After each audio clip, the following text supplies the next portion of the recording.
ಎಲ್ಲರಿಗೂ ನಮಸ್ಕಾರಗಳು. ಗಾದೆ ಮಾತು ಕೈ ಕೆಸರಾದರೆ ಬಾಯಿ ಮೊಸರು. ಈ ಗಾದೆ ಮಾತು ನಿಮಗೂ ಕೂಡ ಇಷ್ಟ ಆಗಿದ್ದಲ್ಲಿ ವಿಡಿಯೋಕ್ಕೆ ಒಂದು ಲೈಕ್ ಮಾಡಿ, ಶೇರ್ ಮಾಡಿ, ಸಬ್ಸ್ಕ್ರೈಬ್ ಮಾಡಿ. ಗಾದೆ ವೇದಕ್ಕೆ ಸಮಾನ. ವೇದ ಸುಳ್ಳಾದರೂ ಗಾದೆ ಸುಳ್ಳಾಗುವುದಿಲ್ಲ. ಗಾದೆ ಹಿರಿಯರು ಹೇಳಿದ ಅನುಭವದ ನುಡಿಮುತ್ತುಗಳು. ಈ ರೀತಿಯಾಗಿ ಮೊದಲನೇದಾಗಿ ಒಂದು ಸ್ವಲ್ಪ ಪೀಠಿಕೆ ಬರೆದು, ಆನಂತರ ವಿವರಣೆ ಬರೆದು, ಆನಂತರ ಒಂದು ಉಪಸಂಹಾರದ ಒಂದು ಪಾಯಿಂಟ್ ಬರೆದು, ಗಾದೆ ಮಾತನ್ನು ಈ 3 ಅಂಶಗಳನ್ನು ಒಳಗೊಂಡು ಗಾದೆ ಮಾತು ಬರೆದ್ರೆ ಆ ಗಾದೆ ಮಾತಿಗೆ ಪೂರ್ತಿಯಾದ ಅಂಕಗಳು ಸಿಗುತ್ತವೆ.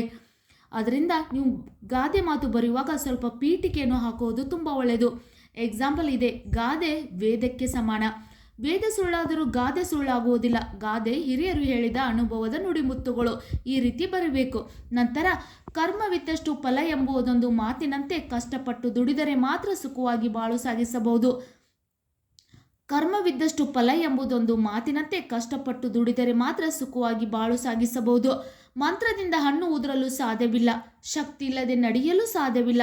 ಕಷ್ಟಪಟ್ಟು ದುಡಿದರೆ ಹೊಟ್ಟೆ ತುಂಬುತ್ತದೆ. ಮಂತ್ರದಿಂದ ಹಣ್ಣು ಉದುರಲು ಸಾಧ್ಯವಿಲ್ಲ, ಶಕ್ತಿ ಇಲ್ಲದೆ ನಡೆಯಲು ಸಾಧ್ಯವಿಲ್ಲ. ಕಷ್ಟಪಟ್ಟು ದುಡಿದರೆ ಹೊಟ್ಟೆ ತುಂಬುತ್ತದೆ. ರೈತನೊಬ್ಬ ಜಮೀನಿನಲ್ಲಿ ಕಷ್ಟಪಟ್ಟು ದುಡಿಯುತ್ತಾನೆ. ಬೆಳೆ ಬಂದಾಗ ಹಾಯಾಗಿ ಕುಳಿತು ಊಟ ಮಾಡಬಹುದು. ರೈತನೊಬ್ಬ ಜಮೀನಿನಲ್ಲಿ ಕಷ್ಟಪಟ್ಟು ದುಡಿಯುತ್ತಾನೆ.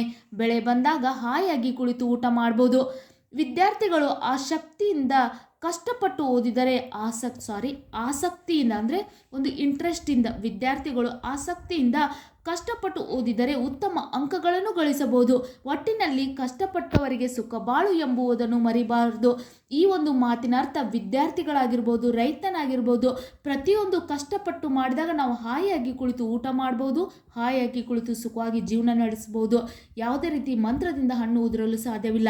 ಆದ್ದರಿಂದ ಕಷ್ಟಪಟ್ಟು ಕೆಲಸ ಮಾಡಿದರೆ ನಮಗೆ ಒಳ್ಳೆಯದಾಗುತ್ತೆ ಎಂಬುವ ಒಂದು ಮಾತಿನ ಅರ್ಥ. ಕೈ ಕೆಸರಾದರೆ ಬಾಯಿ ಮೊಸರು ಅಂದರೆ ಕೈ ಕೆಲಸ ಮಾಡಿದಾಗ ಮಾತ್ರ ನಾವು ಬಾಯಿಗೆ ರುಚಿ ರುಚಿಯಾದ ಊಟ ಮಾಡಲು ಸಾಧ್ಯ. ಈ ಗಾದೆ ಮಾತಿನ ಅರ್ಥ ವಿವರಣೆ ಇಷ್ಟ ಆಗಿದ್ದಲ್ಲಿ ವಿಡಿಯೋಕ್ಕೆ ಒಂದು ಲೈಕ್ ಮಾಡಿ, ಶೇರ್ ಮಾಡಿ, ಸಬ್ಸ್ಕ್ರೈಬ್ ಮಾಡಿ. Thank you.